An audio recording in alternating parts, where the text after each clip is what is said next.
الرحمن الرحیم نحمده ونصلی علی رسولہ الکریم اما بعد اعوذ باللہ من الشیطان الرجیم بسم اللہ الرحمن الرحیم۔ اللہ رب العالمین بہت بڑی ذات ہے۔ اللہ کی بڑائی اور عظمت یہ ہمارے دل کے اندر اتر جائے، اس کے لیے محنت ہو۔ بغیر محنت کے کوئی کام نہیں ہوتا، دین بھی بغیر محنت کے زندگی نہیں۔ آج دنیا جہان کے لوگوں کی بڑائی کہ یہ بڑا ہے، یہ ایس ایچ او ہے، یہ ایم پی اے ہے، یہ ایم ایل اے ہے، یہ ضلع کا ڈی سی ہے، یہ ڈی ایس پی ہے، یہ بات تو سمجھ آتی ہے۔ اور وہ اللہ جو بڑوں کا بڑا ہے، بادشاہوں کا بادشاہ ہے، احکم الحاکمین ہے، رب العالمین ہے، ان اللہ علی کل شیء قدیر ہے۔ اس اللہ کی بڑائی اور عظمت وہ سمجھ کیوں نہیں آئی؟ سمجھ آنے والی بات ہے۔ وہ اللہ جو خالق ہے، وہ مالک ہے، رازق ہے۔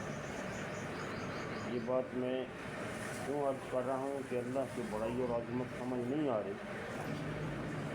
کہ ہم نے کلمہ پڑھ کر یہ اقرار کر لیا ہے، لا الہ الا اللہ محمد رسول اللہ۔ اس کلمے میں ہم یہ اقرار کر چکے ہیں کہ اللہ کو بڑا ہے، وہ معبود ہے، تیری مان کر زندگی گزاریں گے، اور رسول پاک صلی اللہ علیہ وسلم تیرے نبی ہیں، اور اللہ کے نبی حضرت محمد صلی اللہ علیہ وسلم کی پیروی میں زندگی گزاریں گے۔ ہم نے اقرار کو کر لیا۔ جب ہم اللہ کی مان کر زندگی نہیں گزار رہے ہیں، اللہ کی نافرمانیوں میں زندگی گزار رہے ہیں، تو اس کا مطلب یہی بنتا ہے کہ اللہ کی ہم نے بڑائی اور عظمت کو مانا نہیں، کیونکہ ایک انسان کی فطرت ہے کہ بڑے کی بات ماننا آسان ہوتی ہے۔ اگر دل کے اندر یہ کلمہ اتر جائے، لا الہ الا اللہ، یا اللہ تو خالق ہے، تو مالک ہے، تو رب ہے، حکم تیرا چلتا ہے۔ فرمایا کن فیکون، بس وہ اللہ جب کن فرما دے، فیکون، بس وہ ہو کر رہتا ہے۔ اللہ پاک کی ارادے کا نام وجود ہے۔ اللہ جو ارادہ فرما دے وہ ہو جاتا ہے۔ تو اللہ کی مان کر زندگی گزارنی چاہیے۔ الحمدللہ رب العالمین، ساری کی ساری تعریفیں، ساری کی ساری بڑائی، ساری کی ساری عظمتیں اس اللہ کے لیے جو پوری کائنات کا رب ہے، میرا آپ کا، سارے انسانوں کا، پرندوں کا، پرندوں کا، 18,000 مخلوقات کا، سب کا رب العالمین، پورے عالمین کا رب، اکیلا اللہ، اللہ اللہ الصمد، وہ اللہ جو بے نیاز ہے، لم یلد ولم یولد ولم یکن لہ کفوا احد۔ نہ اللہ کو کسی نے جنا، نہ اللہ نے کسی کو جنا، وہ اکیلا ہے، ازل سے ہے، ابد تک رہے گا۔ اس اللہ کی بڑائی اور عظمت کو بیان کرنا۔ وہ اللہ رحمان ہے، وہ اللہ رحیم ہے، وہ اللہ قیامت کے دن کا مالک ہے۔ قیامت کا دن ایک اصل حقیقت ہے، وہ فیصلے کا دن ہے، اس دن کا مالک وہ اکیلا اللہ ہے۔ وہ اللہ جسے چاہے عزت دے دے، جسے چاہے ذلت دے دے، جسے چاہے زندگی دے دے، جسے چاہے موت دے دے، وہ اللہ ہر چیز کا قادر ہے۔ خود اللہ رب العالمین نے قرآن مجید میں فرمایا کہ انسان کو چاہیے کہ ایاک نعبد و ایاک نستعین، عبادت بھی اللہ کی کرے اور مدد بھی اللہ سے مانگے، بندگی بھی اللہ کی، حکم بھی اللہ کا چلتا ہے، اور اللہ کے آگے ہاتھ پھیلا کر، اللہ کے آگے جھولی پھیلا کر اللہ سے سب کچھ مانگے، اور وہی اللہ جسے چاہے ہدایت دے دے، جسے چاہے گمراہی کے راستے پہ چلا دے۔ اور ہدایت والا رستہ کون سا ہے؟ انبیاء کرام والا رستہ ہدایت والا رستہ ہے، وہ راستہ جس کے لیے انبیاء کرام نے محنت کی، حضرت آدم علیہ السلام سے لے کر حضرت محمد صلی اللہ علیہ وسلم، کم و بیش 1,24,000 پیغمبر اس دنیا میں تشریف لے، اللہ نے مبعوث فرمایا اس کے لیے کہ انسانیت کو سیدھا راستہ دکھائے گا، انسانیت کا تعلق خالق سے جوڑا جائے، وہ خالق جس نے پیدا فرمایا اس سے مخلوق کا تعلق بن گیا، اس اللہ کو سمجھ لیں، اس اللہ کی مان کر زندگی گزارنے والے بن جائے۔ اس مقصد کے لیے اللہ رب العالمین نے انبیاء کرام کو مبعوث فرمایا۔ آخر میں ہمارے پیارے نبی حضرت محمد صلی اللہ علیہ وسلم اس کائنات میں تشریف لائے، اور اللہ رب العالمین نے فرمایا یہ نبی رحمت للعالمین، پورے جہانوں کے لیے رحمت، اللہ رب العالمین ہے، حضرت محمد صلی اللہ علیہ وسلم رحمت للعالمین، اللہ کی مان کر رسول اللہ صلی اللہ علیہ وسلم کے طریقوں کو سامنے رکھ کر زندگی گزارنے میں کامیابی۔ قل اللہم مالک الملک تؤتی الملک من تشاء وتنزع الملک ممن تشاء وتعز من تشاء وتذل من تشاء بیدک الخیر انک علی کل شیء قدیر۔ اللہ رب العالمین فرما رہے ہیں کہہ دیجیے وہ اللہ ہی ہے جو ملکوں کا مالک ہے، جسے چاہے ملک عطا کر دے، جسے بادشاہ بنا دے، جسے فقیر بنا دے، وہ اللہ ملکوں کا مالک ہے، بادشاہ ہے، جسے چاہے عزت دے دے، جسے چاہے ذلت دے دے۔ ساری خیر، ساری بھلائیاں اس اللہ کے ہاتھ میں ہیں، وہ اللہ ہر چیز کا قادر ہے، ہر چیز کا قدرت رکھتا ہے، اس اللہ کے حکم کے بغیر ایک درخت کا پتہ نہیں ہل سکتا، حکم اسی اللہ کا چلتا ہے۔ اب یہ زبان دے دی کس طرح فر بولتی ہے، اس زبان دی کس نے ہے، اور اس میں یہ بولنے کی صلاحیت کس نے رکھی ہے؟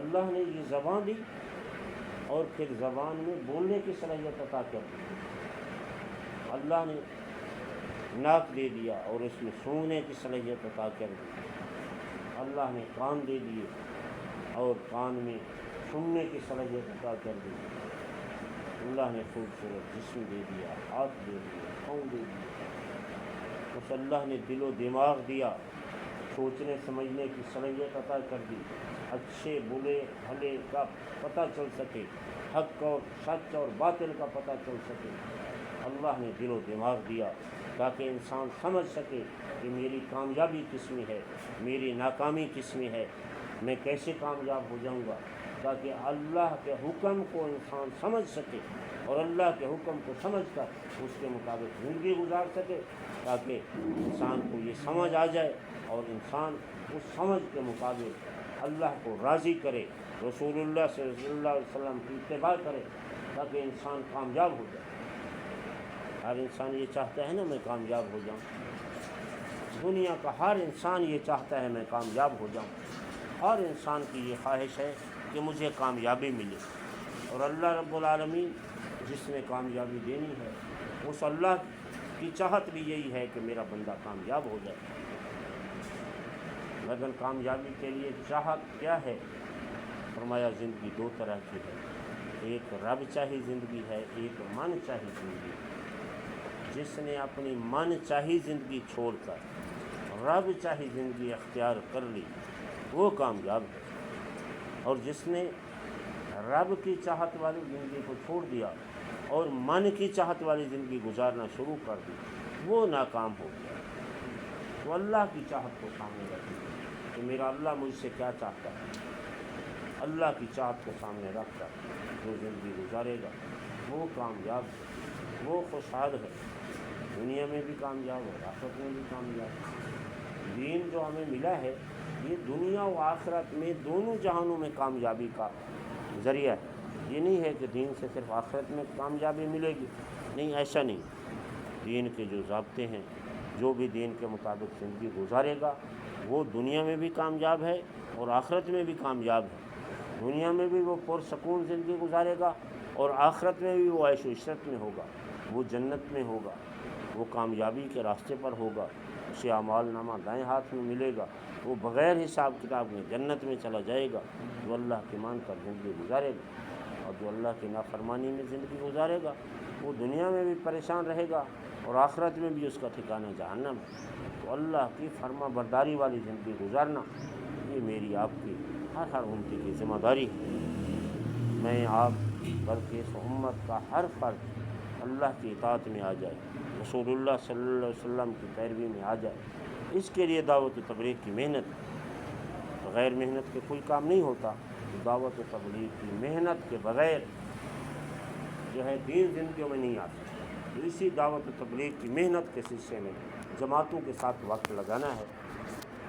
یہ جو ترتیب بنائی ہے جماعتوں کے ساتھ وقت لگانے کی کہ 4 مہینے لگا کر اس کام کو سیکھنا ہے، سالانہ چلہ ہے، مہینے کو 3 دن ہیں، جماعتوں کی نصرت ہے، تو یہ ذمہ داری ہے، اس پہ خود بھی آنا ہے اور دوسروں کو بھی لانے کی کوشش کرنی ہے۔ اس کے لیے ہم نے الحمدللہ لا الہ الا اللہ محمد رسول اللہ، یا اللہ تو ہمارا رب ہے، تو مالک ہے، تو خالق ہے، تیری مان کر زندگی گزاریں گے۔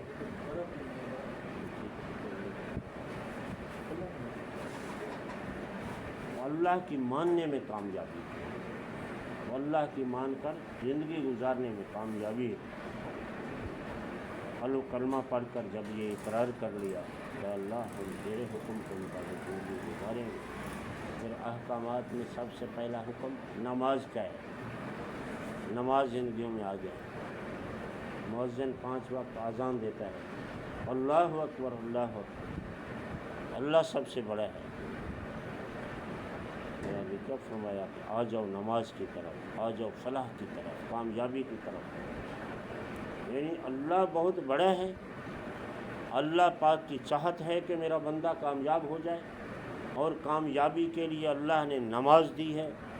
آ جاؤ مسلمانوں نماز پڑھ لو تاکہ اللہ تمہیں کامیاب کر دے۔ تو یہ اذان کا مفہوم ہو، مؤذن کی اذان سن کر وہ سوچنے کی بات ہے کہ محلے میں کتنے لوگ مسلمان رہتے ہیں اور مؤذن کی اذان سن کر کتنے مسجد میں آتے ہیں۔ جن کے دل کے اندر اللہ کی بڑائی اور عظمت ہے وہ تو مسجد میں بھاگا چلا آتا ہے، اور جس نے زبان سے تو کلمہ پڑھ لیا مگر اس کے دل کے اندر اللہ کی بڑائی اور عظمت نہیں اتری، وہ نہیں آتا۔ سچی بات یہ ہے کہ جس نے بھی کلمہ پڑھا اس کو اللہ کی پکار پر فوراً مسجد میں آنا چاہیے کہ اللہ جو سب سے بڑا ہے اس کی پکار آ گئی، اس کا بلاوا آ گیا۔ تو نہ آنے کی یہی وجہ ہے کہ اللہ کی بڑائی اور عظمت دل میں نہیں اتری۔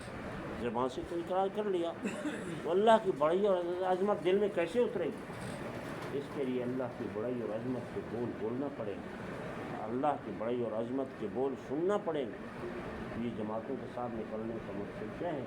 ایک تو ہمیں اللہ کی بڑائی، اللہ کی کبریائی، اللہ کی عظمت، اللہ کے بڑے ہونے کا ثبوت، اللہ کے بڑے ہونے کی بات، یہ ہم بار بار زبان سے کریں۔ یا اللہ تو ہی خالق ہے، تو ہی مالک ہے، تو ہی رب ہے، تو نے پیدا فرمایا، مجھے پیدا فرمایا، اس دنیا کے سارے نقشوں کو بنایا، سورج کو مشرق سے طلوع کیا، مغرب میں غروب کیا، وہ اللہ دن لاتا ہے، وہ اللہ رات لاتا ہے۔ اس اللہ نے جہنم بنائی ہے، اس اللہ نے جنت بنائی ہے، اس اللہ نے دنیا بنائی ہے، اس اللہ نے آخرت بنائی ہے۔ دنیا کا سارا نظام اسے اللہ نے چلایا ہے۔ اللہ کی قدرت طاقت پوری نقشے، دنیا کے ہر نقشے میں اللہ کی قدرت طاقت عیاں ہے۔ تو اللہ کی بڑائی اور عظمت، یا اللہ تو بہت بڑا ہے، بڑوں سے بڑا، بادشاہوں کا بادشاہ، احکم الحاکمین، ہر چیز پر قادر، دلوں کے راز جانتا ہے، جو ہمارے دل میں ہے، جو سوچتے ہیں وہ جانتا ہے۔ جو پہلے تھا وہ اللہ جانتا ہے، جو بعد میں ہوگا وہ اللہ جانتا ہے۔ وہ اللہ اتنا بڑا رزاق ہے کہ اس سے بڑا کوئی رزاق نہیں، ساری دنیا کی ساری مخلوق کا وہ اکیلا رازق ہے۔ اس اللہ کی بڑائی اور عظمت اتنا بڑا، اللہ کی بڑائی کی کوئی حد نہیں ہے۔ تو اس اللہ کی بڑائی اور عظمت کو بولا جائے، اور اس اللہ کی طاقت قدرت اتنی کہ وہ اللہ جب چاہے جس وقت چاہے جو چاہے وہ ہو کر رہتا ہے۔ اللہ کی چاہت، اللہ کے ارادے کا نام موجود ہے۔ اس اللہ کی بڑائی اور عظمت اتنی بڑی ایک ہے سبب اسباب، ایک ہے اللہ کی قدرت اور طاقت۔ اب پانی میں پیاس کو بجھانے کی صلاحیت موجود ہے، مگر اللہ نہ چاہے تو پانی پیاس نہیں بجھا سکتا۔ کھانے میں بھوک کو مٹانے کی صلاحیت اللہ نے رکھی ہے، اللہ نہ چاہے تو کھانا کھانے سے بھوک نہ مٹے۔ آگ میں جلانے کی صلاحیت اللہ نے رکھی ہے، اگر اللہ نہ چاہے تو آگ جلا نہیں سکتی۔ حضرت ابراہیم علیہ السلام کو آگ نے نہیں جلایا کیونکہ اللہ کی چاہت نہیں۔ اسی طرح مخلوق سے جو ہوتا ہوا نظر آ رہا ہے دراصل اللہ کے حکم سے ہوتا ہوا نظر آ رہا ہے۔ اب پانی ہے، بہت بڑا پانی ہے، اس میں ڈبونے کی صلاحیت ہے، مگر وہ حضرت موسیٰ علیہ السلام کے فوجوں کو وہ راستہ دے رہا ہے، وہ پانی نہیں ڈبو رہا، اور فرعون کے لشکر کو اس پانی نے ڈبو دیا۔ اس کی وجہ کیا ہے کہ پانی میں جو ڈبونے کی صلاحیت ہے وہ اللہ نے رکھی ہے۔ وہ اللہ جس کے لیے چاہے گا اس پانی اس کو ڈبوئے گا، اور جس کے لیے اللہ پاک چاہے گا کہ اس کو نہیں ڈبونا اس کو نہیں ڈبوئے گا۔ تو اصل طاقت قوت جو اسباب کے اندر نظر آ رہی ہے وہ اصل میں اللہ کی طرف سے ہے۔ اللہ پاک نہ چاہیں تو کچھ نہیں ہو سکتا۔ سب کچھ کرنے والی ذات اللہ کی ہے، اس بات کا یقین کامل دل کے اندر آ جائے۔ روزمرہ ایک عقل کی بات ہے، روزمرہ ہم دیکھتے ہیں ایک ڈاکٹر ہے، ایک بیماری کا اسپیشلسٹ ہے، اب اسی ڈاکٹر کے پاس اسی ہسپتال میں اسی بیماری کے دو لوگ جاتے ہیں، ایک صحت یاب ہو جاتا ہے اس کے علاج سے، دوسرا صحت یاب نہیں ہوتا بلکہ وہاں سے اس کی میت آتی ہے، اس کی موت آ جاتی ہے۔ اب ڈاکٹر ایک ہے، بیماری ایک ہے، دوائی ایک جیسی استعمال ہوئی ہے، تو اس کوئی طاقت تو ہے نا کہ ایک کے لیے اس طاقت نے، اس قوت والے نے ایک مریض کے لیے اس میں شفا رکھ دی اور دوسرے مریض کے لیے شفا نہیں رکھی۔ تو دراصل اس دوائی میں اس ڈاکٹر کے ہاتھ میں صحت نہیں ہے، صحت تو اللہ کی طاقت اللہ کی قدرت سے آنی ہے۔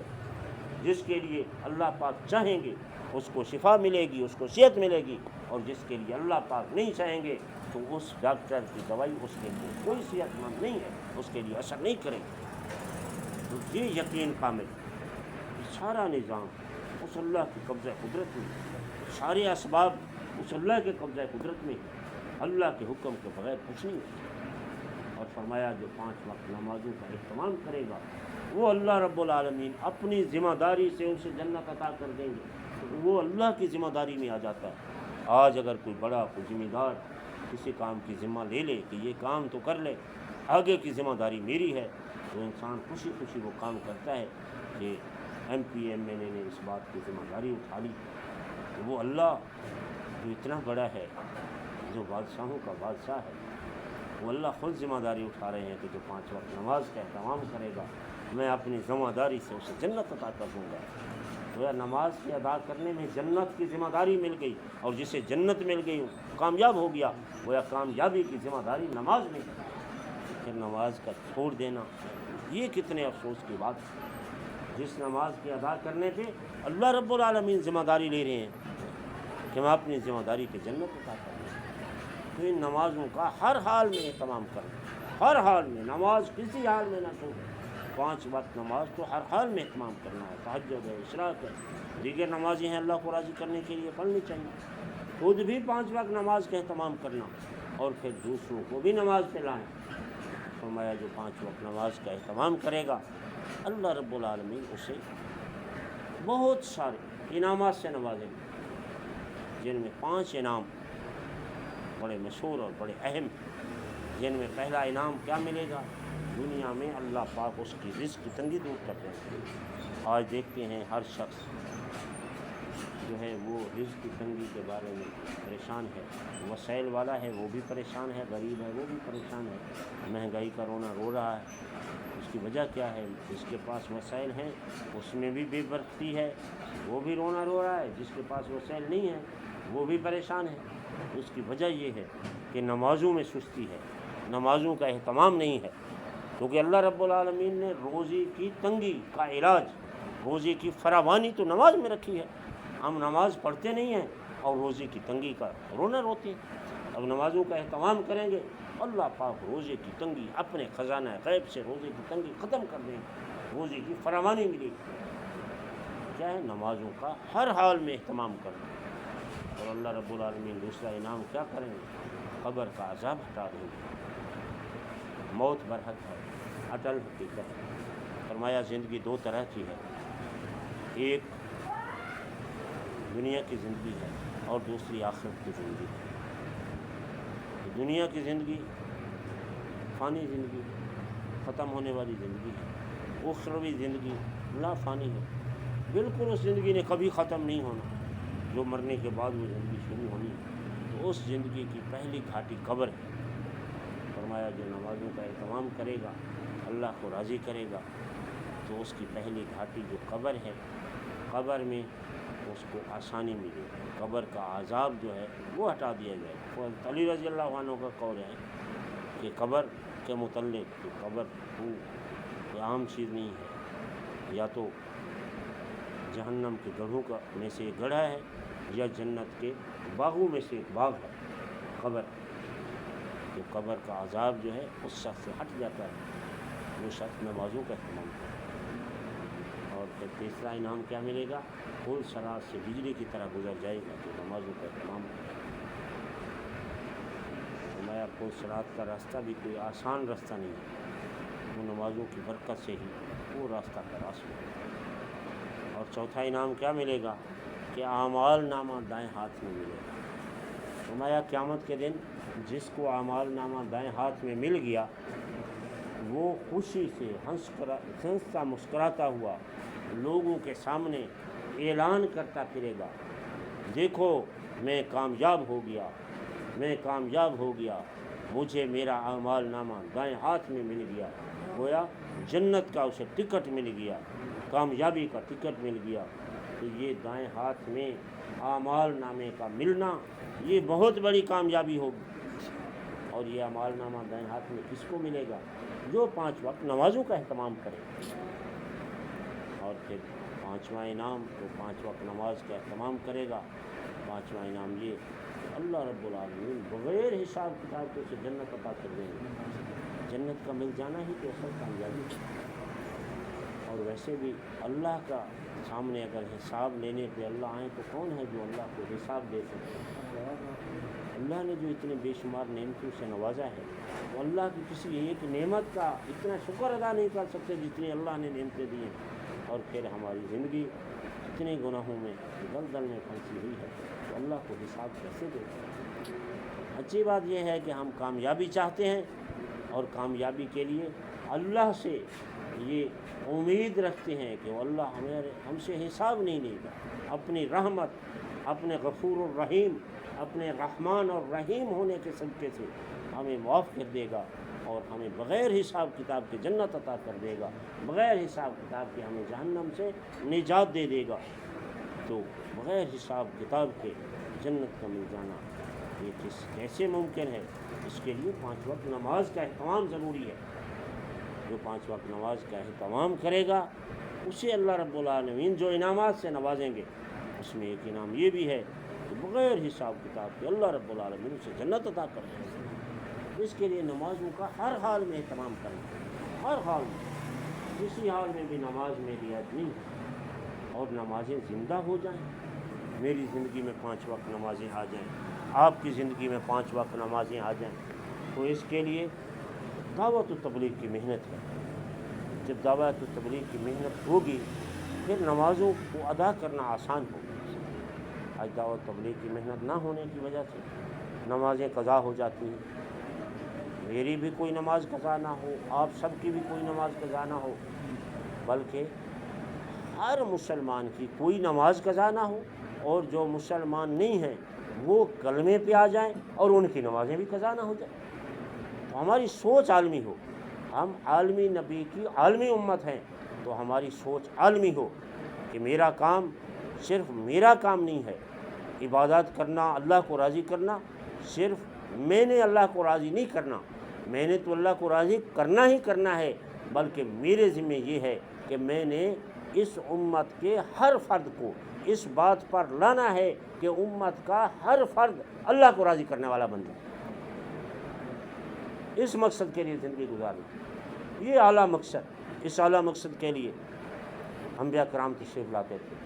حضرت محمد صلی اللہ علیہ وسلم آخری نبی ہیں، آپ نے فرما دیا انا خاتم النبیین کہ میں آخری نبی ہوں۔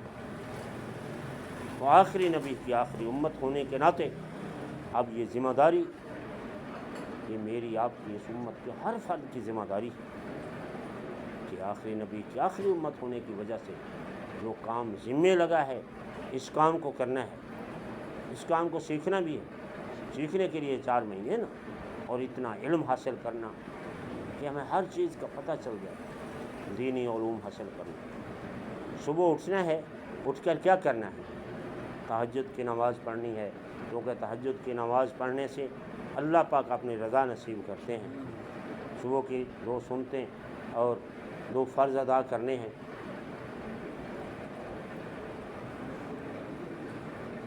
چونکہ فرض نماز کی ادائیگی کسی صورت میں رعایت نہیں ہے، اور اسی طرح پھر اشراق پڑھنی ہے، اور پھر ذریعہ معاش پہ جانا ہے، تجارت کرنی ہے، محنت مزدوری کرنی ہے، جو بھی جس کا ذریعہ معاش ہے وہ کرنا ہے، لیکن اس میں بھی اللہ کے حکم کو سامنے رکھ کر کرنا ہے۔ جس طرح کسی غیر مسلم نے حضرت علی رضی اللہ عنہ سے پوچھا کہ آپ 24 گھنٹے میں کتنے گھنٹے عبادت کرتے ہیں؟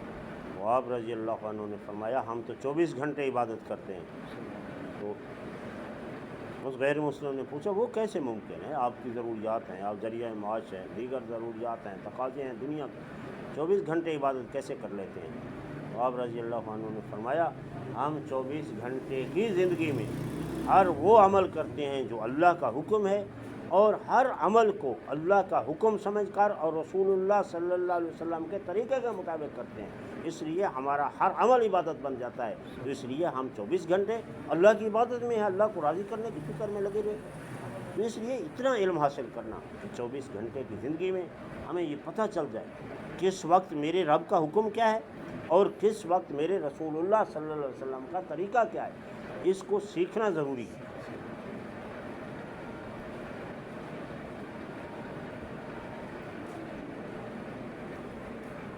فرمایا جو قرآن پاک کی ایک آیت سیکھے گا 100 رکعت نماز نفل سے بہتر ہے، اور جو دین کا ایک باب سیکھے گا 1000 رکعت نماز نفل سے بہتر ہے۔ اور پھر اسی طرح حافظ قرآن کی فضیلت بیان فرمائی کہ حافظ قرآن جو باعمل حافظ قرآن ہوگا تو اپنے خاندان کے 10 ایسے افراد جن پر جہنم واجب ہوگی اس کی سفارش پہ وہ جنت میں لے جائے گا۔ کتنی فضیلت ہے علم والے کی، حافظ قرآن کی۔ اس لیے علم کا حاصل کرنا، قرآن پاک کا حفظ کرنا، مقصد اللہ راضی ہو جائے، پھر اللہ کا ذکر کرنا، اللہ کی بڑائی اور عظمت بیان کرنا، یہ اللہ کا بہت بڑا، الحمدللہ ساری تعریفیں اللہ کے لیے، سبحان اللہ، جو اللہ تو پاک ہے، بڑی عظمت والا ہے، رب العالمین، ساری کائنات کا رب ہے، اللہ اکبر، اللہ سب سے بڑا۔ یہ ہر وقت زبان سے یہ الفاظ ادا ہو رہے ہوں کہ اللہ اکبر، اللہ اکبر، اللہ تو ہی بڑا ہے، تیرا حکم چلتا ہے۔ جب زبان سے اللہ کی بڑائی اور عظمت بیان ہوگی پھر یہ بات دل کے اندر اتر جائے گی کہ یا اللہ تو ہی بڑا ہے۔ جس بات کے تذکرے ہوں، جو بات زبان سے بار بار بیان کی جائے وہ بات دل میں اترتی ہے۔ آج اللہ کی بڑائی اور عظمت کے تذکرے ہم نے چھوڑ دیے تو اللہ کی بڑائی اور عظمت دل میں نہیں اتر رہی۔ تو اس لیے اللہ کی بڑائی اور عظمت کے تذکرے ہر وقت کرتے رہنا، 24 گھنٹے میں جس وقت جو کام میں بھی لگے ہوئے ہیں اللہ کا ذکر کرتے رہنا۔ تیسرا کلمہ ہے درود شریف ہے، استغفار ہے، اور پھر اللہ کی بڑائی کی لوگوں کو دعوت دینا، کلمے کی دعوت دینا۔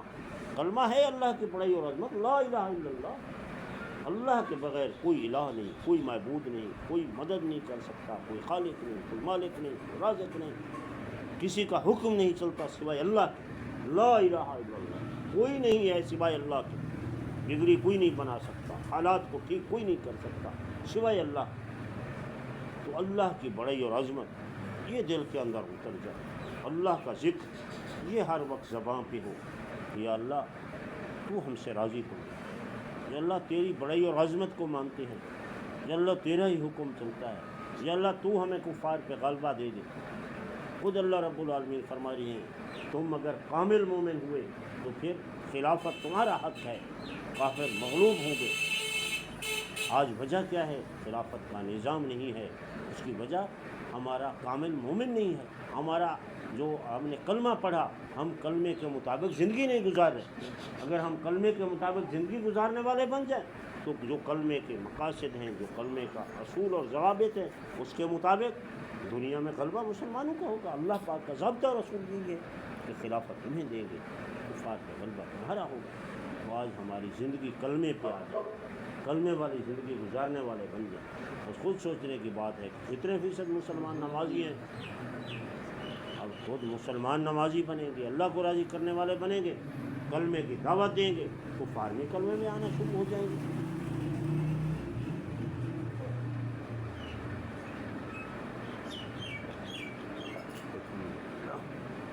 تو میں محترم بھائیوں، حقوق اللہ کے ساتھ ساتھ حقوق العباد بھی ہیں، جسے ہم جماعت میں سیکھ کر نکل کر اکرام مسلم کے حوالے سے یہ بات سیکھتے ہیں کہ اللہ کی عبادات بھی کرنی ہے اور بندوں کے حقوق کا بھی خیال رکھنا ہے۔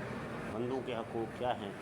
ایک تو گھر کے اندر اپنے بیوی بچوں کے ساتھ اخلاق سے پیش آنا، اور پھر گھر کا ماحول ایسا ہو کہ ایک دوسرے کی بات کو برداشت کر لینا۔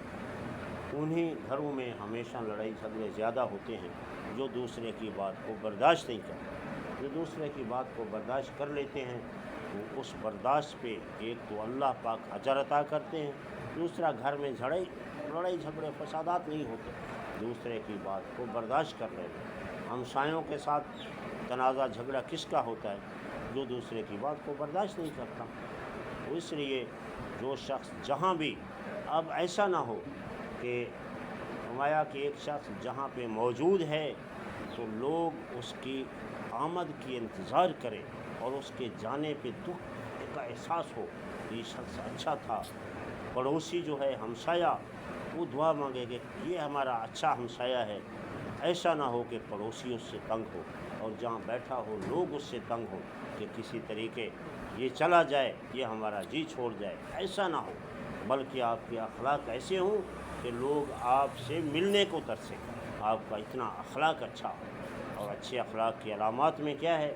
مایا کہ جو تعلقات توڑے اس سے بھی تعلقات جوڑ لیے جائیں، جو محروم کرے کچھ نہ دے اسے بھی عطا کر دے، اور جو ظلم کرے اسے اللہ کی رضا کے لیے معاف کر دے۔ ایسے اخلاق پیدا ہو جائیں، ہر کسی کے ساتھ اچھے اخلاق سے پیش آنا، لوگوں کو کھانا کھلانا، سلام میں پہل کرنا، لوگوں کو جہاں بیٹھے ہیں دوسرے آ گئے ہیں تو ان کے لیے جگہ خالی کر دینا، اچھی جگہ پہ ان کو بٹھانا، اچھی جگہ پہ ان کو کھلانا۔ فرمایا ایک عدل ہے اور ایک اکرام ہے۔ عدل یہ ہے کہ جو اپنے لیے چاہتے ہو وہ دوسرے کے لیے چاہو، وہ جو اپنے لیے پسند کرتے ہو وہ دوسرے کے لیے پسند کرو۔ اکرام یہ ہے کہ جو اپنے لیے پسند ہے وہ پہلے دوسرے کو دے دو، اس سے بچ جائے تو خود استعمال کرو۔ اکرام یہ دوسرے بھائی کا اکرام کرنا، اس طرح کھانے میں کہتے ہیں نا کہ عدل کا کھانا ہے، ظلم کا کھانا ہے اور اکرام کا کھانا ہے، تو اسی طرح اکرام مسلم بھی ہے۔ اکرام کا کھانا کیا ہے؟ کہ جو اچھی چیز ہے وہ دوسرے کو پیش کر دیں۔ عدل یہ ہے کہ برابر برابر کھا لیں، ظلم یہ ہے کہ خود چیزیں زیادہ کھا لیں۔ تو اسی طرح اکرام یہ ہے کہ دوسرے کی اپنے آپ سے خود دوسرے کی زیادہ عزت کریں۔ جو چیز اپنے خود کو پسند ہے وہ جتنی خود استعمال کر رہا ہے اس سے زیادہ دوسرے۔ اب عزت ہر کسی کی پسندیدہ چیز ہے کہ میری لوگ عزت کریں، ہر شخص یہ چاہتا ہے. اور اکرام کیا ہے کہ جتنی انسان یہ چاہتا ہے کہ لوگ میری عزت کریں، اس سے بڑھ کر بندہ دوسرے کی عزت کرے، وہ اکرام ہے. کہ جو چاہتا ہے اس سے بڑھ کر دوسرے کی عزت کرے. اکرام مسلم اصل یہ ہے کہ اکرام کرنا دوسرے کی اپنے سے بڑھ کر عزت کرنا، اب سے بڑھ کر اکرام کرنا. ایک تو عدل ہے کہ جو جتنی عزت دیتا ہے اس کو اتنی عزت دی جائے. اکرام یہ نہیں ہے. اکرام یہ ہے کہ جو جتنی عزت دیتا ہے اس سے بڑھ کر اس کو عزت دی جائے، یہ اکرام. اسی طرح چھوٹوں کا شفقت کرنا، بڑوں کی عزت کرنا، علماء کرام کی قدر کرنا. تو میرے محترم بھائیوں، یہ سارے اعمال کس لیے کرنے ہیں؟ اس اکیلے اللہ کو راضی کرنے. وہ اللہ راضی ہو جائے. اگر وہ اللہ راضی ہو گیا، ساری دنیا کے، سارے جہانوں کے سارے کام بن گئے. اور اللہ ناراض ہو گیا، سارے کام بگڑ گئے. انما الاعمال بالنیات، نیتوں کا دار و مدار اعمال پر ہے. اعمال کا دار و مدار نیتوں پر ہے. جیسی نیت ہوگی اس کا اجر اور ثواب ملے گا. فرمایا کہ اگر ایک شخص دکھاوے کے لیے کہ لوگ مجھے سخی کہیں گے، لوگ مجھے نمازی کہیں گے، لوگ مجھے حاجی کہیں گے، اس لیے ایک شخص عبادات کرتا ہے، ان عبادات کا کوئی فائدہ نہیں. قیامت کے دن جب اس سے پوچھا جائے گا، وہ کہے گا میں نمازیں پڑھی تھی، حج کیا تھا، صدقہ خیرات کرتا تھا. تو اللہ رب العالمین فرمائیں گے کہ یہ ساری چیزیں تو اس لیے کرتا تھا کہ لوگ تجھے نمازی کہیں، لوگ تجھے حاجی کہیں. لوگوں نے تمہیں کہہ لیا، تم نے تو اپنا بدلہ دنیا میں لینا چاہا، وہ مل گیا. اب میرے پاس تو اس کا کوئی بدلہ نہیں. تو اس لیے دکھاوا اور ریاکاری نہ ہو، بلکہ کیا ہو؟ اللہ کی رضا ہو. نیت ارادہ اللہ کی رضا ہو کہ میں نماز پڑھتا ہوں اللہ کی رضا کے لیے، تبلیغ میں جاتا ہوں اللہ کی رضا کے لیے، حج کروں گا اللہ کی رضا کے لیے. ہمارا ہر عمل اللہ کی رضا کے لیے کہ اللہ تو راضی ہو جائے.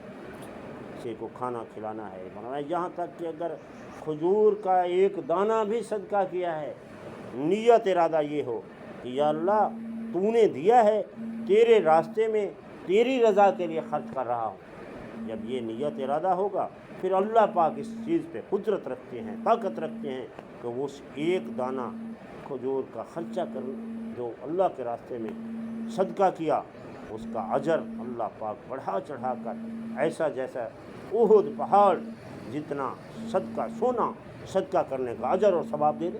وہ اللہ قدرت والے ہیں، طاقت والے. نیت ارادہ اللہ کو راضی کرنے کی، میرا اللہ مجھ سے راضی ہو جائے. سچی بات یہ ہے جب اللہ کو راضی کرنے کی فکر لگ جائے تو پھر انسان ہر عمل میں یہ سوچتا ہے کہ کہیں اس عمل میں اللہ کی یہ عمل اللہ کی ناراضگی کا سبب تو نہیں بن رہا. پھر آدمی سوچ سوچ کر قدم اٹھاتا ہے. جب اللہ کو راضی کرنے کی فکر لگ جائے، یہ جماعتوں میں نکلنا بنیادی طور پر یہ فکر پیدا کرنا ہے کہ میرے دل کے اندر یہ تڑپ آ جائے اللہ والوں کے ساتھ بیٹھ کر، اللہ کی بڑائی اور عظمت کو سن کر، اللہ کی بڑائی اور عظمت کو دل کے اندر بٹھا کر، اللہ کی بڑائی اور عظمت زبان سے بول کر یہ دل کے اندر احساس پیدا ہو جائے کہ وہ اللہ جس نے مجھے پیدا کیا ہے میں اس اللہ کو راضی کروں گا. تو اللہ کی رضا یہ دل کے اندر پیدا ہو جائے کہ میں نے اللہ کو راضی کرنا ہے، میں جس حال میں بھی ہوں میں نے اللہ کو راضی کرنا ہے. تو اس کے لیے دعوت تبلیغ کی محنت کہ اللہ کی رضا نصیب ہو جائے.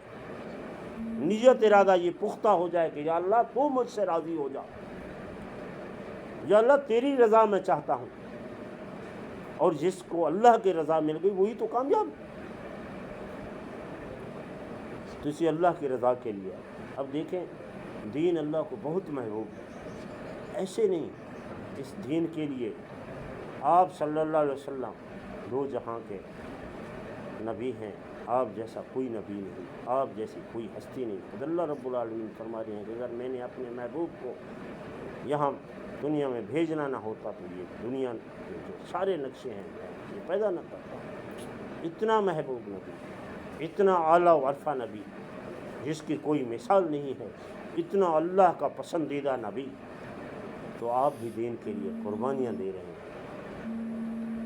آپ کے جنگ احد میں دندان مبارک شہید ہو رہے ہیں، آپ کے نرم و نازک جسم پر پورا کرکٹ پھیلا جا رہا ہے، آپ کا نرم و نازک جسم، آپ اتنے بااختیار کہ آپ اگر پہاڑوں کو کہہ دیں کہ اس علاقے کو صفحہ ہستی سے مٹا دیں، ان پہاڑوں کے اوپر ہواؤں کو حکم دے دیں، وہ اللہ کا، وہ جس کی اللہ پاک مانتے ہیں، وہ اتنے عظیم نبی، تو آپ کا سفر طیف کا واقعہ آپ کے سامنے ہے، کس طرح طیف والوں نے آپ پر ظلم و بربریت کے پہاڑ توڑ دیے، پھر بھی آپ کی قربانیاں دیکھیں، یہاں تک کہ آپ کا قیمتی لہو پہاڑوں جو ہے طیف کے پہاڑوں میں بہا، ایسا قیمتی لہو جس کی کوئی قیمت نہیں ہے، وہ لہو جو اللہ کو محبوب ہے، وہ لہو شریر بچے پتھر مار کر آپ کو لہلہان کر دیتے ہیں، ایسی عظیم شخصیت ہے، اللہ کی محبوب شخصیت، جو اللہ پاک کو یہ دعا کر دیں کہ ان کو تباہ و برباد کر دیں تو اللہ پاک ان کو تباہ و برباد کر دیں، مگر آپ رحمت للعالمین ہیں، آپ کیا فرما رہے ہیں؟ نہیں، میں ان کی تباہی نہیں چاہتا، میں تو ان کی خیر خواہی چاہتا ہوں، اگر ان کے مقدر میں جو ہے حق نہیں ہے، دین پر چلنا نہیں ہے، تو ان کی نسلوں میں ایسے لوگ پیدا فرما دے یا اللہ جو تیرے دین کو سمجھنے والے بن جائیں، جو دین پر چلنے والے بن جائیں، ان کی خیر خواہی ہو جائے۔ وہ کائنات کا اعلیٰ عرفہ نبی جو انسانیت کی خیر خواہی چاہتا تھا، انسانیت کی خیر خواہی کے لیے، ایسا نہیں آپ اللہ رب العالمین خود فرما رہے کہ رحمت للعالمین، وہ تمام جہانوں کے لیے رحمت بنا کر بھیجے گا۔ تو اس اتنی بڑی رحمت والی نبی وہ طیف میں پتھر کھا رہے ہیں، لہولہان ہو رہے ہیں، کس کے لیے؟ دین کے لیے، کہ اللہ کو دین بہت محبوب ہے، اللہ کو دین بہت محبوب ہے، اور جو دین کے لیے اپنا وقت لگائے گا وہ بندہ بھی اللہ کو محبوب ہوگا، کیونکہ دین اللہ کو محبوب ہے۔ اس کے لیے، دین کی محنت کے لیے، دین کی کوشش کے لیے انبیاء کرام سب نے قربانیاں دی، اور حضرت محمد صلی اللہ علیہ وسلم کی قربانیاں وہ آپ کے سامنے ہیں، کس طرح آپ صلی اللہ علیہ وسلم کو اس دین کے لیے ستایا گیا، آپ کو مکہ سے نکالا گیا۔ پہلے تو قریش اہل مکہ آپ کو صادق اور امین سمجھتے تھے، جب آپ صلی اللہ علیہ وسلم نے فرمایا کہ میں نبی ہوں، قولوا لا الہ الا اللہ، کلمہ پڑھ لو تفلحون، اگر کامیابی چاہتے ہو، فلاح چاہتے ہو، عزت چاہتے ہو، اللہ کو راضی کرنا چاہتے ہو، پھر کلمہ پڑھ لو، اللہ پر ایمان لے آؤ، اللہ کو ایک مان لو، لا الہ الا اللہ پڑھ لو، اللہ کے سوا کوئی معبود نہیں، کوئی مشکل کشا نہیں، ان پتھروں کی عبادت چھوڑ دو، اللہ کی عبادت کرو۔ اس پہ سارے دشمن بن گئے، اپنے بھی دشمن بن گئے، بیگانے بھی دشمن بن گئے، تو اللہ کے بڑائی اور عظمت کی بات کی تو اس پہ دشمن بن گئے، دین کی دعوت دی، لا الہ الا اللہ کی دعوت دی، اس پہ قربانیاں آپ صلی اللہ علیہ وسلم نے قربانیاں کس کے لیے دی؟ اس دین کے لیے قربانیاں، دین کے لیے مکہ چھوڑا، دین کے لیے ہجرت کی، دین کے لیے جنگیں لڑی، تو دین زندگیوں میں آ جائے، اور دین زندگیوں میں آئے گا، یہ فلاح انسانیت ہے، یہ خیر خواہی انسانیت ہے، دین کا زندگیوں میں آ جانا اور دوسروں کو دین پر لے آنا، یہ انسانیت کی سب سے بڑی خیر خواہی ہے۔ آج اسی لیے تو اللہ رب العالمین نے فرما دیا کہ ہو سکتا ہے آنے والے دور کا کوئی شخص، اللہ پاک تو ہر چیز جاننے والا ہے، کوئی ڈاکٹر، کوئی انجینئر، کوئی وکیل، یہ کہے کہ میں بھی تو انسانیت کی خدمت کر رہا ہوں، میں لوگوں کو کھانے بھی کھلاتا ہوں، پانی بھی پلا دیتا ہوں، میں لوگوں کی خدمت کر رہا ہوں، لوگوں کی خیر خواہی کر رہا ہوں، اتنے نلکے لگوا دیے، اتنا لوگوں کو کرایتیں کرتا ہوں۔ اللہ رب العالمین نے واضح فرما دیا یہ بھی خیر خواہی ہے انسانیت کی، لیکن یہ اتنی بڑی خیر خواہی نہیں ہے۔ سب سے بڑی جو انسانیت کی خیر خواہی اللہ رب العالمین نے خود فرما دیا کہ سب سے بڑی انسانیت کی خیر خواہی وہ ہے جو انبیاء کرام نے انسانیت کی خیر خواہی فرمائی۔ وہ کیسے انسانیت کی خیر خواہی فرمائی کہ انبیاء کرام نے انسانیت کو اس راستے پہ چلایا جو راستہ جنت کی طرف جاتا ہے، لا الہ الا اللہ والے راستے پہ انسانیت کو چلایا، اور وہ انسانیت کی سب سے بڑی خیر خواہی ہے۔ اس سے بڑھ کر اور انسانیت کی کوئی خیر خواہی نہیں ہو سکتی۔ سچی بات یہی ہے کہ ایک شخص اپنی بدعمالیوں کی وجہ سے اللہ کا نافرمان بنا ہوا ہے، اور اللہ کی نافرمانیوں کی وجہ سے وہ جہنم والے راستے پہ چل پڑا ہے، مرتے ہی وہ جہنم کے گڑھے میں جانے والا ہے، تو اس شخص کو اس جہنم والے گڑھے، اس آگ والے گڑھے سے بچا کر اس کو جنت والے راستے پہ لانا، جو اللہ کا نافرمان ہے اللہ کی فرما برداری میں اس کو لانا، اللہ سے اس کی صلح کرا دینا، وہ مسجدوں میں آنے والا بن جائے، اللہ کو راضی کرنے والا بن جائے، نمازوں کا اہتمام کرنے والا بن جائے، تو اس انسان کی اس سے بڑی اور کوئی خیر خواہی نہیں ہو سکتی۔ اس کو کھانا کھلانا، پانی پلانا، اس کی خدمت کرنا، اس کی ضروریات پوری کرنا، یہ اس کی انسانیت کی بہت معمولی خیر خواہی ہے۔ سب سے بڑی خیر خواہی اس کو جہنم سے بچا کر جنت میں لانا ہے، یہ انسانیت کی سب سے بڑی خیر خواہی ہے۔ اس سے بڑھ کر اور انسانیت کی کوئی خیر خواہی نہیں ہو سکتی کہ انسانیت کو جہنم والے راستے سے بچا کر جنت والے راستے پہ لایا جائے، یہ انسانیت کی سب سے بڑی خیر خواہی ہے۔ اور اسی انسانیت کی خیر خواہی کے لیے اللہ رب العالمین نے انبیاء کرام کو مبعوث فرمایا۔ اب کوئی آخری نبی نہیں آنا، تو خود اللہ رب العالمین نے فرما دیا کہ تم میں سے ایک جماعت ایسی ہو جو امر بالمعروف اور نہی عن المنکر کرتی رہے۔ پھر آگے فرمایا اولئک هم المفلحون، کہ وہ لوگ فلاح والے ہیں۔ ہم سارے فلاح چاہتے ہیں، کامیابی چاہتے ہیں۔ فلاح اور کامیابی اللہ نے اس جماعت کے ساتھ منسوب کر دی جو امر بالمعروف اور نہی عن المنکر کرے گی، کیونکہ یہ امر بالمعروف اور نہی عن المنکر کس کا کام ہے؟ یہ انبیاء کرام کا کام ہے، اور جو یہ کام کریں گے تو ان کا حشر بھی انبیاء کرام کے ساتھ ہوگا۔ تو اس لیے اس جماعت کے لیے اللہ رب العالمین نے کامیابی کا سرٹیفکیٹ دے دیا۔ اگر فلاح چاہتے ہو، کامیابی چاہتے ہو، پھر امر بالمعروف اور نہی عن المنکر جو جماعت کر رہی ہے اس جماعت کے ساتھ جڑ جاؤ۔ اور پھر عمومی طور پہ فرما دیا کنتم خیر امۃ اخرجت للناس، کیا ہے لوگو تم یہ چاہتے ہو اور تمہاری یہ ذمہ داری ہے، چاہت نہیں بلکہ تمہاری یہ ذمہ داری ہے، تم جو ہے وہ آخری امت ہو، اور آخری امت تم خیر امم کے لقب سے نوازا، تم بہترین امت ہو، پہلے بھی امتیں گزری اور اس امت کے مطابق اللہ رب العالمین فرما رہے ہیں کہ تم بہترین امت ہو۔ پھر آگے فرما دیا کہ تم بہترین امت کیوں ہو؟ کہ تمہیں لوگوں کی خیر خواہی کے لیے، لوگوں کی نفع کے لیے بھیجا ہے، اس لیے بہترین امت ہو۔ اور لوگوں کی خیر خواہی اور نفع کس میں ہے؟ لوگوں کی خیر خواہی اور نفع امر بالمعروف اور نہی عن المنکر کرنے میں ہے۔ ایسا نہیں فرمایا کہ لوگوں کا نفع ان کی جو ہے دنیاوی ضروریات پورا کرنے میں، ایسا نہیں فرمایا۔ دنیاوی ضرورت پورا کرنا بھی اجر و ثواب ہے، لیکن جو بنیادی خیر خواہی ہے وہ امر بالمعروف اور نہی عن المنکر میں ہے۔ اسی لیے اللہ رب العالمین نے فرمایا کہ تمہارا جو انسانیت کی خیر خواہی کے لیے اس امت کا خیر امم کے لقب سے نوازا ہے، تو اس کی وجہ امر بالمعروف اور نہی عن المنکر ہے، اور اللہ پر ایمان لے آئے ہو، کہ تم اللہ پر ایمان لے آئے اور پھر اس بات پہ امر بالمعروف اور نہی عن المنکر کرتے رہے کہ تم بھی اللہ پر ایمان لے آؤ، اللہ کی مان کر زندگی گزارنے والے بن جاؤ۔ یہ میری آپ کی اس امت کے ہر فرد کی ذمہ داری ہے، خود بھی نیک عمال کرنے، دوسروں کو بھی نیک کی طرح بلانا، خود بھی برے کاموں سے روکنا اور دوسروں کو بھی برائیوں سے روکنے کی کوشش کرنا، یہ ذمہ داری ہے۔ اور جو ذمہ داری پوری کرے گا پوری امت کامیاب ہے، اور اگر ذمہ داری پوری نہیں کرے گا تو پوری امت ناکام ہے۔ آج خلافت سے محروم امت کیوں ہے؟ اسی وجہ سے ہے کہ یہ ذمہ داری امت نے چھوڑ دی ہے۔ اگر اس ذمہ داری پہ امت ہوتی تو امت کامیاب ہو۔ اس طرح ابھی جن کو واقعہ بھی پڑھ رہے تھے کہ اب اگر سمندر میں کشتی میں مسافر موجود ہیں، اب نیچے والے کو پانی کی ضرورت ہے، وہ اوپر دوسری منزل پہ پانی لینے جاتے ہیں تو کوئی مشورہ دیتا ہے کہ نہیں آپ ایسے، نیچے بھی تو پانی ہے، کشتی پانی پہ چلے، یہیں سے سوراخ کر کے پانی نکال لیتے ہیں۔ تو وہ اگر ان حکموں کو اوپر والے یا اس کو یہ نہیں سمجھائیں گے کہ اگر یہاں سے سوراخ کر دیا تو یہ ساری پانی جو ہے کشتی میں آ جائے گا اور ساری کشتی ہی ڈوب جائے گی، تو پھر نقصان کس کا؟ اوپر والوں کا بھی نقصان ہوگا۔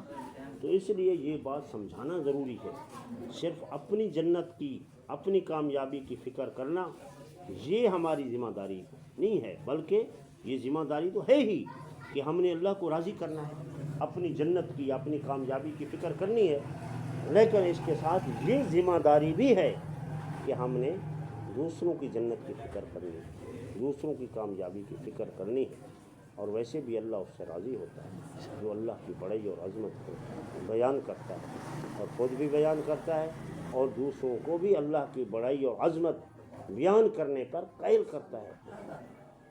اور خود دیکھیں حضور پاک صلی اللہ علیہ وسلم جو آخری نبی ہیں، علم نشرح لک صدرک، اللہ پاک نے آپ کے ذکر کو بلند کیا، آپ کے سینے کو کھول دیا۔ ابھی آپ کس طرح دعوت دے رہے ہیں، دن کو رات کو 24 گھنٹے کے اعمال میں۔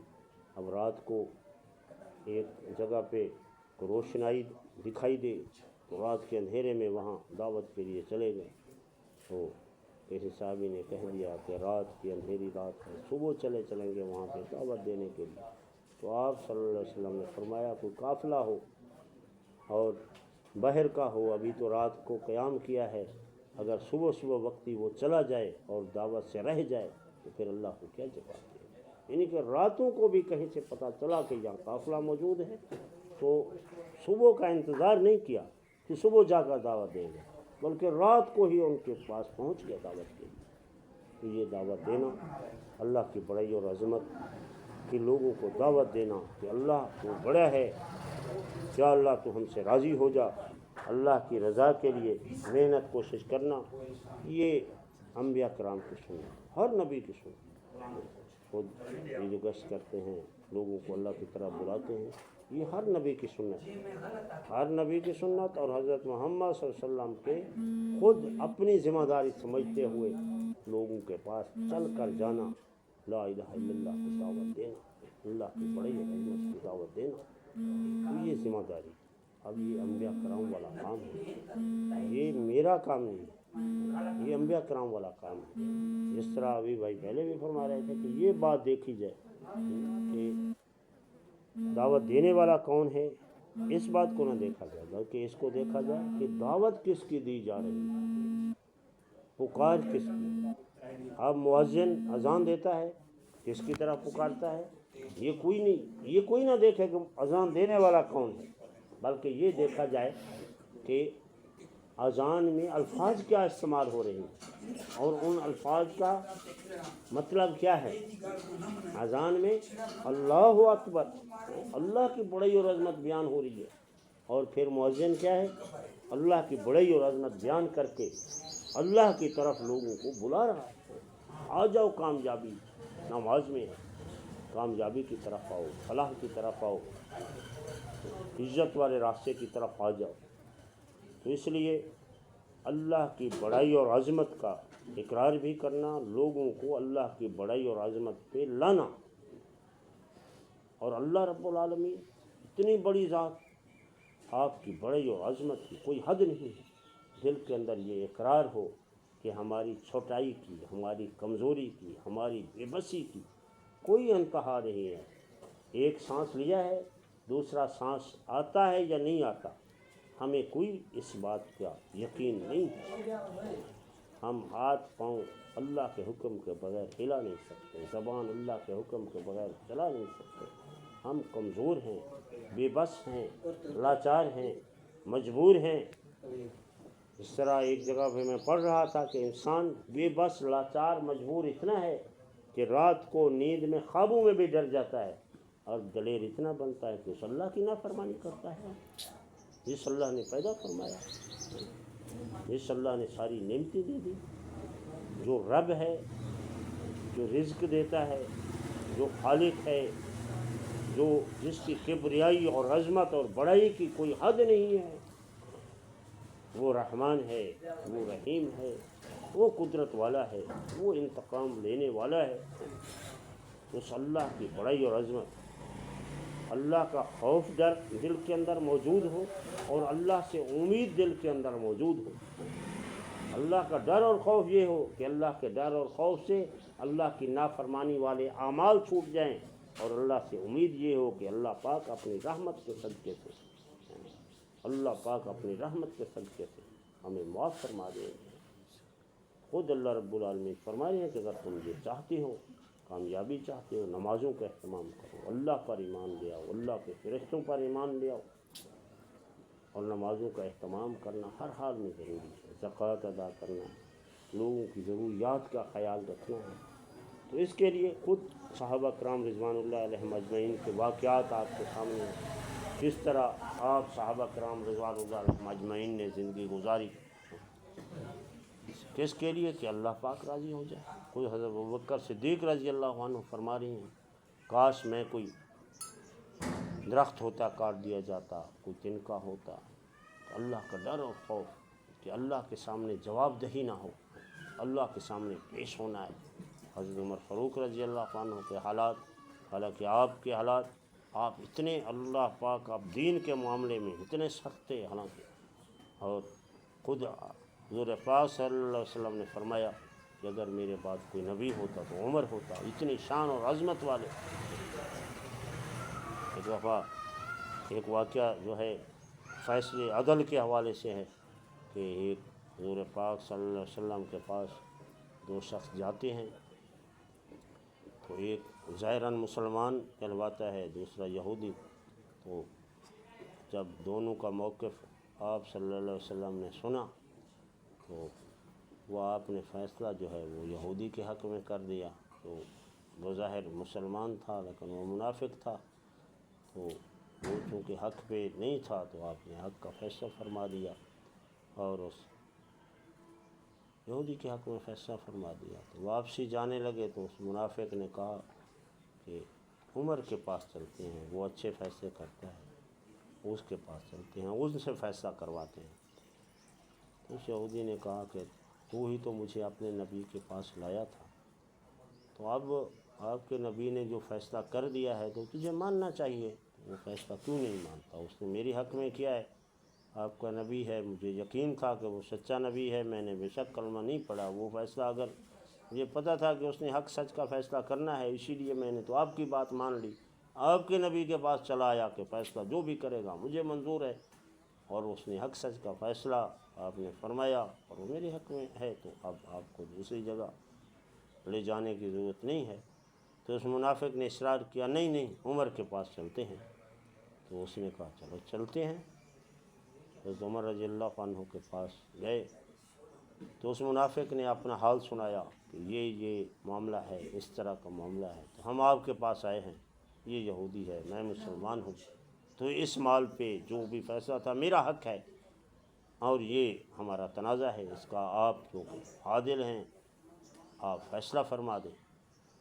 تو اس پہ دوسرے فریق کا موقف سننے کے لیے حضرت عمر رضی اللہ عنہ نے دوسرے کو پوچھا، اس یہودی سے، آپ کیا کہتے ہیں اس موقف کے متعلق؟ تو اس یہودی نے کہا، میں اپنا حال حوال دینے سے پہلے اتنا بتا دوں کہ یہ موقف لے کر آپ کے نبی حضرت محمد صلی اللہ علیہ وسلم کے پاس مجھے لے گئے تھے، انہوں نے اپنا موقف وہاں پہ بیان کیا، میں نے اپنا موقف بتایا، تو آپ کے نبی نے میرے حق میں فیصلہ فرما دیا ہے، باقی آپ جیسے کہتے ہیں میں بیان کر دیتا ہوں۔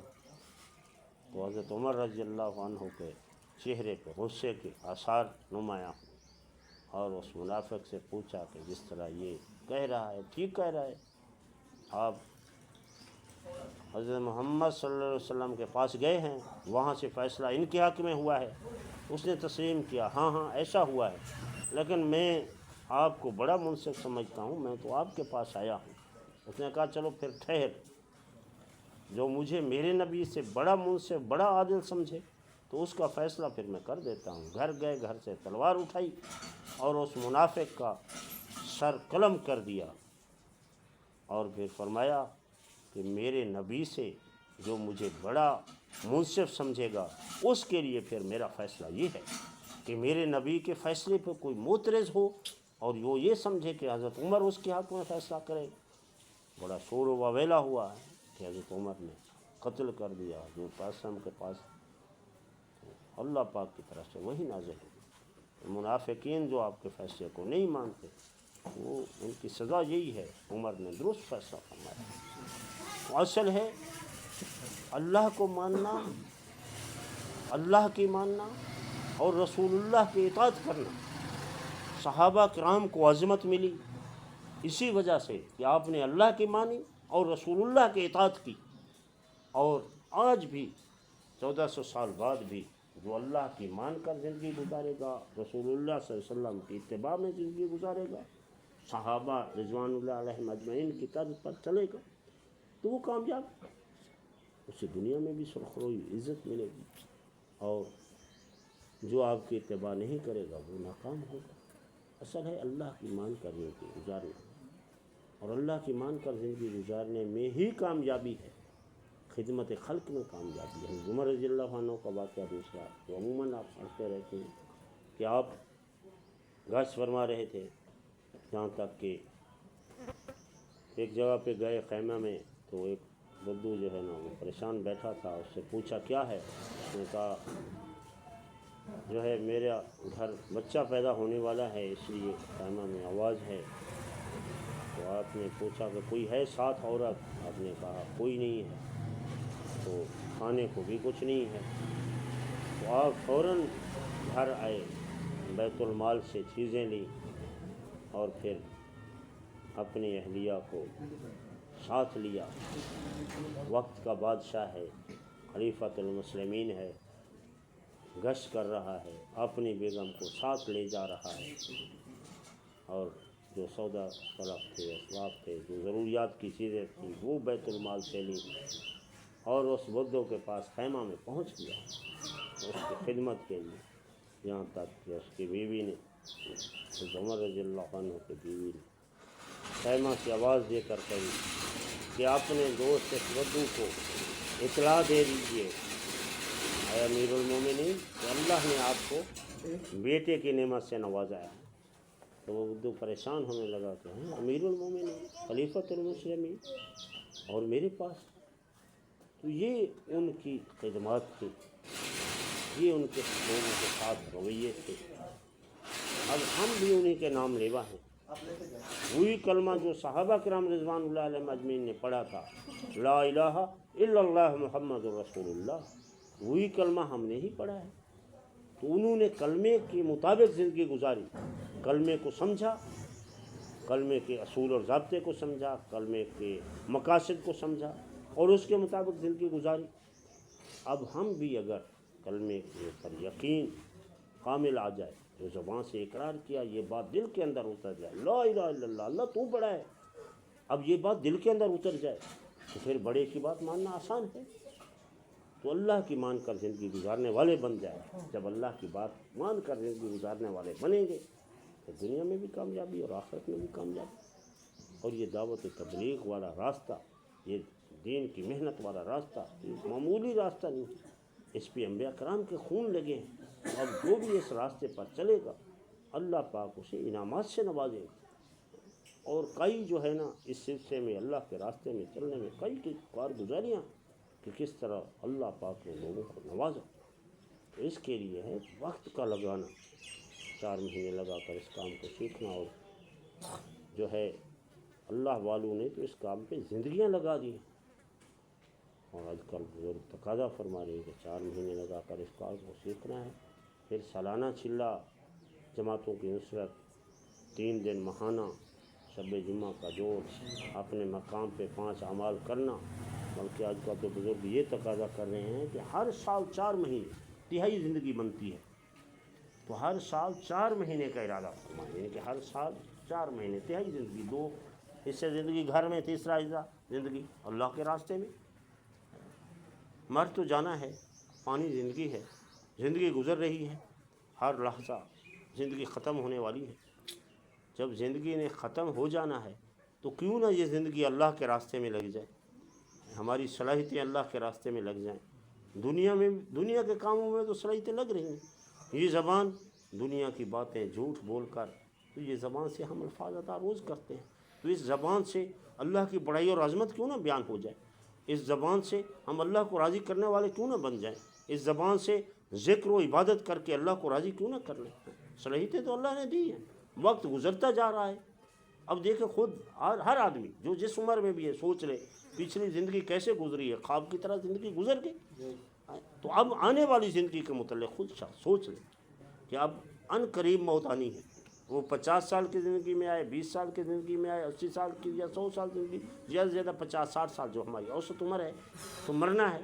موت اٹل حقیقت ہے، مرنا ہے، موت اٹل حقیقت ہے، اور موت کی تیاری اسی دنیا میں کرنی ہے۔ اگر موت کی تیاری کر لیں گے، مرنے سے پہلے موت کی تیاری کر لیں گے، پھر تو آپ دیکھو چھوٹے موٹے سفر پہ جانا ہوتا ہے، تیاریاں کرتے ہیں، سفر پہ جا رہے ہیں، تیاری کرنی ہے۔ اب اتنا بڑا سفر جہاں سے واپسی کوئی نہیں ہے، جہاں مستقل رہنا ہے، تو اس سفر پہ جانا ہے۔ مرنے کی بعد والی زندگی پہ، موت کے سفر پہ جانا ہے نا، ہر کسی نے موت کا ذائقہ چکھنا ہے۔ کل نفس ذائقۃ الموت، موت کا ذائقہ ہر کسی نے چکھنا ہے، اٹل حقیقت۔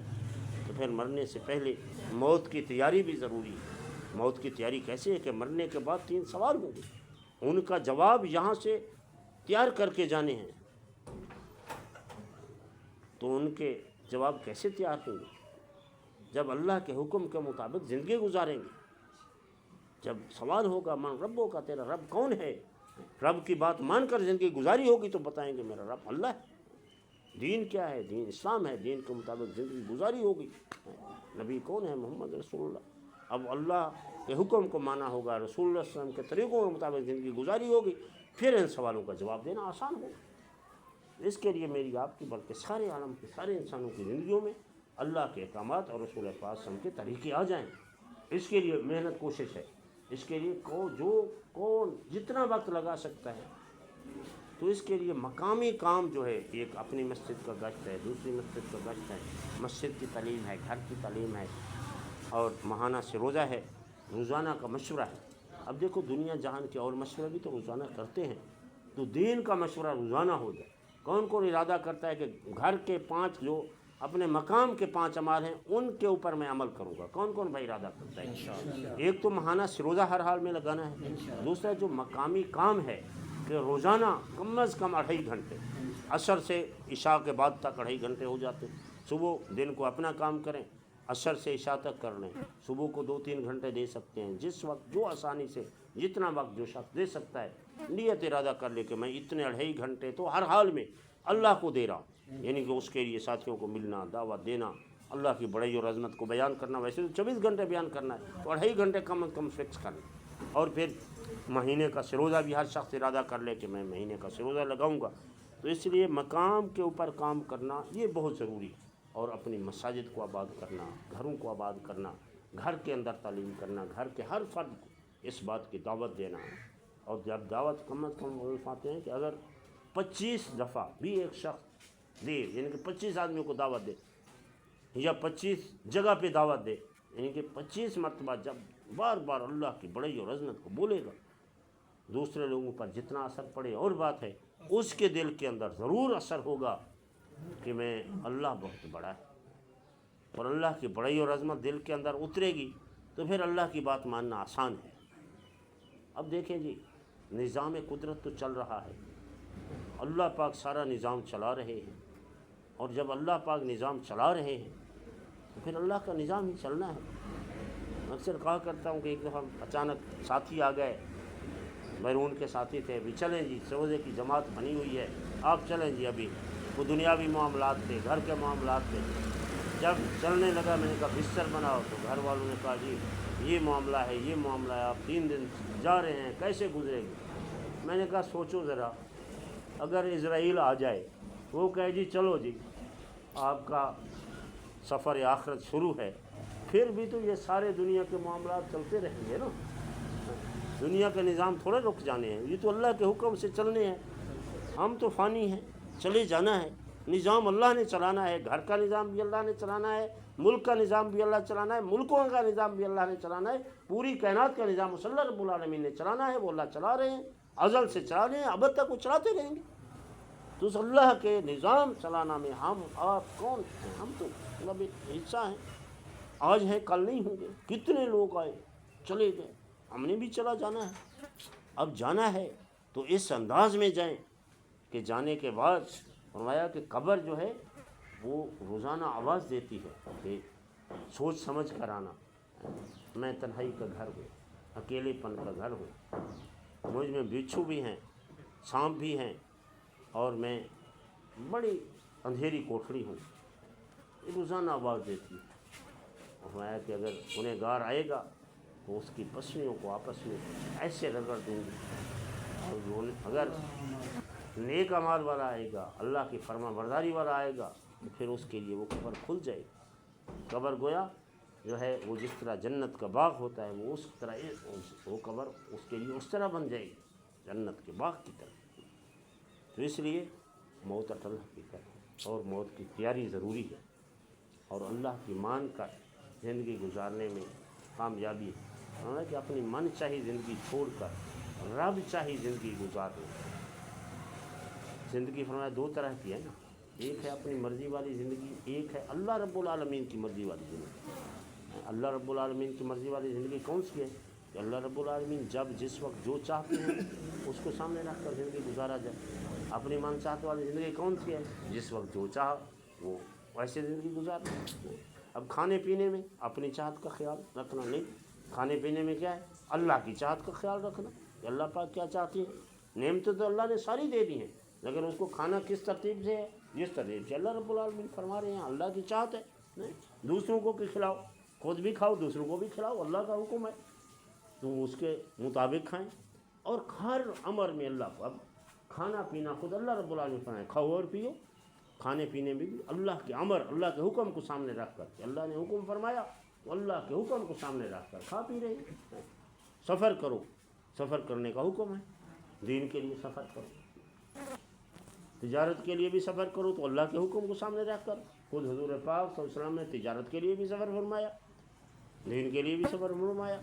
تو ہمارا ہر عمل وہ اللہ کی رضا کے لیے، کہ اللہ ہم سے راضی ہو، بنیادی بات، پکی ٹھکی بات، اٹل حقیقت۔ ہر شخص کامیابی چاہتا ہے، اور کامیابی اللہ نے دینی ہے۔ دینی کیسے ہے؟ دین پر زندگی گزارنے میں۔ اٹل حقیقت یہی ہے کہ ہر شخص کامیابی چاہتا ہے، کامیابی اللہ نے دینی ہے۔ اللہ رب العالمین کامیابی اس کو دیں گے جو اللہ کی مان کر زندگی گزارے۔ لا الہ الا اللہ محمد الرسول اللہ، جس نے کلمہ پڑھ لیا اور پھر کلمے کے تابع ہو کر زندگی گزاری، اسے اللہ رب العالمین کامیابی عطا کرتے ہیں۔ ہم سب یہ چاہتے ہیں نا کامیاب ہو جائیں، تو کامیابی کے لیے اللہ نے دین دی۔ دین کیا ہے؟ اللہ پاک کے احکامات اور رسول پاک صلی اللہ علیہ وسلم کے طریقوں کو سامنے رکھ کر زندگی گزارنا۔ یہ میری بھی ذمہ داری ہے، آپ کی بھی ذمہ داری ہے۔ اس محلے کے سارے لوگ 5 وقت کے نمازی بن جائیں، ہمارے اپنے گھر والے سارے نمازی بن جائیں، بلکہ ہمارے ملک پاکستان کے سارے لوگ نمازی بن جائیں، بلکہ سارے عالم کے سارے افراد، پوری کائنات کے سارے لوگ نمازی بن جائیں، اللہ کو راضی کرنے والے بن جائیں۔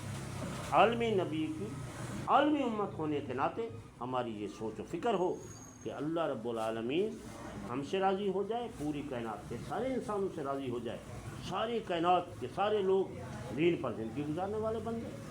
جس طرح علامہ اقبال نے فرمایا تھا، میری زندگی کا مقصد تیرے دے کی سرفرازی، میں اسی لیے مسلمان، میں اسی لیے نمازی۔ تو ہمارا زندگی کا مقصد اللہ کا دین سر بلند ہو جائے، اللہ کا دین سرفراز ہو جائے، اور اللہ کا دین سر بلند ہوا، اللہ کا دین کامیاب ہو گیا، تو پھر دین کی دعوت دینے والے ویسے کامیاب۔ تو اس لیے نیت ارادہ یہ ہو کہ اللہ کا دین غالب آ جائے، اللہ کا دین غالب آ جائے، اللہ کا دین سر بلند ہو جائے، اللہ کا دین میری زندگی میں بھی آ جائے، میرے گھر والوں کی زندگیوں میں آ جائے، میرے محلے، میرے علاقے، میرے ملک میں اللہ کا دین غالب آ جائے، بلکہ ساری دنیا کے سارے ملکوں میں اللہ کا دین غالب آ جائے۔ تو آپس میں اتفاق اور محبت سے رہنا، ایک ہو مسلم حرم کی پاسبانی کے لیے نیل سے ساحل سے لے کر تابخات کاش کر، تو مسلمانوں کا آپس میں اتحاد ہو، مسلمانوں میں قلب آ جائے، آپس میں اتحاد۔ فرمایا رحماء بینہم اشداء علی الکفار، کہ ایمان والوں کی یہ خوبیاں ہیں کہ وہ آپس میں نرم دل ہیں، نرم مزاج ہیں، ایک دوسرے کے ساتھ ایسے آپس میں محبت سے پیش آتے ہیں۔ تو یہ صفات صحابہ کرام کی جو صفات تھے، یہ ہمارے اندر پیدا ہو جائیں، ہمارے اخلاق اچھا ہو جائیں، دوسروں کی باتوں کو برداشت کرنے والے بن جائیں، حق سچ پر چلنے والے بن جائیں، اللہ کو راضی کرنے کی فکر میں لگا رہیں کہ یا اللہ تو ہی راضی ہوگا تو ہم دنیا جہان میں تیری رضا کے لیے کام کریں گے۔ اللہ پاک ہم سب سے راضی ہو جائے، اس کے لیے اللہ کے راستے میں وقت لگانا ضروری ہے۔ جو نصاب، جو ترتیب بزرگوں نے بنائی ہے، کہ 4 مہینے لگا کر اس کام کو سیکھنا ہے۔ تو آج جس بھائی کے 4 مہینے نہیں لگے، ایک تو ہر بھائی یہ دل سے مصمم ارادہ کر لے کہ میں اللہ کے راستے میں 4 مہینے لگا کر اس کام کو سیکھوں گا۔ اس کے لیے سارے بھائی ارادہ کرتے ہیں نا، 4 مہینے لگا کر اس کام کو سیکھنا ہے، سالانہ چلہ ہے، مہینے کے 3 دن ہیں، جماعتوں کی نصرت ہے۔ تو اس کے لیے سارے بھائی یہ کوشش کریں کہ میرا وقت اللہ کے راستے میں لگ جائے، اللہ مجھ سے راضی ہو جائے، اور جو اللہ کو راضی کرنے کی فکر میں لگا رہے گا، اللہ پاک اسے دونوں جہانوں کی کامیابی عطا کریں گے۔ تو انشاءاللہ سارے بھائی ابھی عشاء کی نماز، اپنی مغرب کی اذان ہوگی، اذان کے بعد پھر نماز ہوگی، تو نماز کے بعد بیان ہوگا، تو سارے بھائی بیان میں بھی تشریف رکھیں گے اور ارادے بھی کریں گے، اور یہاں محلے سے ساتھی کوشش کریں کہ کم از کم 3 دن کی جماعت بن جائے اور اللہ کے راستے میں 3 دن لگانے والے بن جائیں۔ ارادہ چلے 4 مہینے کا کرنا ہے، پوری دنیا کا ارادہ کرنا ہے، تو پوری دنیا میں جانا ہے دین کی محنت کے لیے۔ اللہ پاک قبول فرمائے۔ سبحان اللہ و بحمدہ۔